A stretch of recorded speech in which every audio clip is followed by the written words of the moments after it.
ਇਹਨੂੰ ਕਿਉਂ ਜਾਣ ਦੇ ਰਹੇ ਹੋ?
आप एहतजाज से खुश हैं? बिल्कुल खुश हैं, 100% खुश हैं।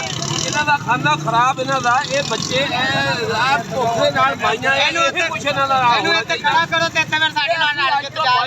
साडी खुद काल आ पाकिस्तान किसान तार दा मैं कौंसल 13 ਦੇ ਵਿੱਚੋਂ मैं 22 तरीक ਨੂੰ ਅਸੀਂ खुद काल ਦਿੱਤੀ ਹੋਈ ਆ। ਅਸੀਂ ਇਹ ਲੋਕ ਜਿਹੜੇ ਆ ਇਸ ਤਰੀਕੇ ਦੇ ਨਾਲ ਅਸੀਂ ਲਿਆ ਕੇ ਇਹਨਾਂ ਦੇ ਇਕੱਠੇ ਕਰਾਂਗੇ। ਅਸੀਂ ਘਰੇਲੂ ਬਿੱਲ ਮੁਕੰਮਲ ਤੌਰ ਦੇ ਉੱਤੇ ਚੱਕ ਦੇ ਘਰੇਲੂ ਵੀ ਬਣਦਾ, ਸਾਡੇ ਟਿਊਬਵੈੱਲਾਂ ਦੇ ਵੀ ਬਣਦਾ। ਇਹੀ ਹੱਕ ਆ ਸਾਡਾ, ਇਹੀ ਹੱਕ ਅਸੀਂ ਛੀਨਣਾ ਪੈਣਾ।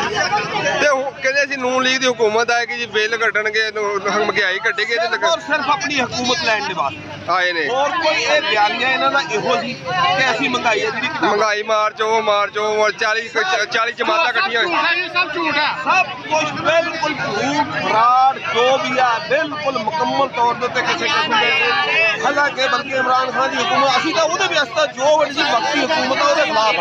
ਹਾਂਜੀ ਜੋ ਵੀ ਕਿਉਂਕਿ ਕਿਸਾਨ ਦੇ ਮਸائل ਆ ਖਤਮ ਨਹੀਂ ਹੋ ਸਕਦੇ। ਅੱਛਾ ਅਸੀਂ ਕਿਸਾਨਾਂ ਦੇ ਮਸائل ਆ ਜਿਹੜੇ ਲੈ ਕੇ ਤੁਰੇ ਹੋਏ ਆ। ਨਾਮ ਆ ਕਿਸਾਨ ਇਤਿਹਾਦ 62 ਗਰੁੱਪ ਦੇ ਵਿੱਚੋਂ ਮੇਰਾ ਤਾਲੁਕ ਆ। ਇਹ ਮੁਕੰਮਲ ਤੌਰ ਤੇ ਇਸੇ ਤਰੀਕੇ ਸਾਨੂੰ ਹੱਕ ਲੈਣਾ ਪੈਣਾ। ਅਲਹਮਦੁਲਿਲਾ ਸਾਡਾ ਰਿਕਾਰਡ ਆ ਜਿਹੜਾ ਮੁਕੰਮਲ ਤੌਰ ਦੇ ਉੱਤੇ ਸਾਡੀ ਆਵਾਜ਼ ਆ ਜਿਹੜੀ ਸਾਡੀ ਉੱਤੇ ਵਿਭਾਗੀ ਗੌਰਮੈਂਟ ਤੱਕ ਪਹੁੰਚਾਓ।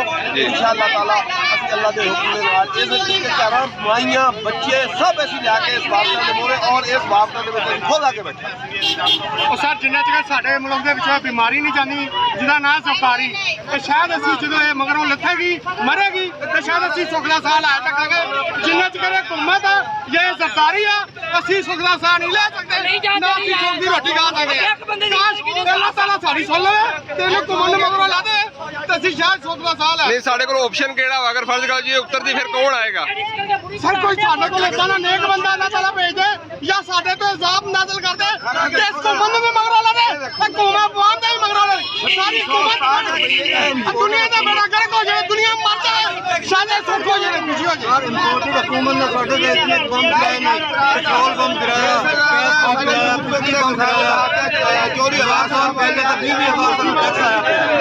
ਇਸ ਵਾਸਤੇ ਸਾਹਮਣੇ ਹੁਕੂਮਤ ਨਾ ਮਨਜ਼ੂਰ ਅਸੀਂ ਇਤਜਾਜ ਕਰਨਾ ਸਾਡੇ ਬਿੱਲ ਠੀਕ ਕਰਾਉਣਾ, ਹਕੂਮਤ ਟੈਕਸ ਲੈਣਾ, ਟੈਕਸ ਵਾਪਸ ਲੈਣਾ ਆਪਣੇ ਸਾਹਿਬ ਨੇ ਟੈਕਸ ਵਾਪਸ ਲੈਣਾ।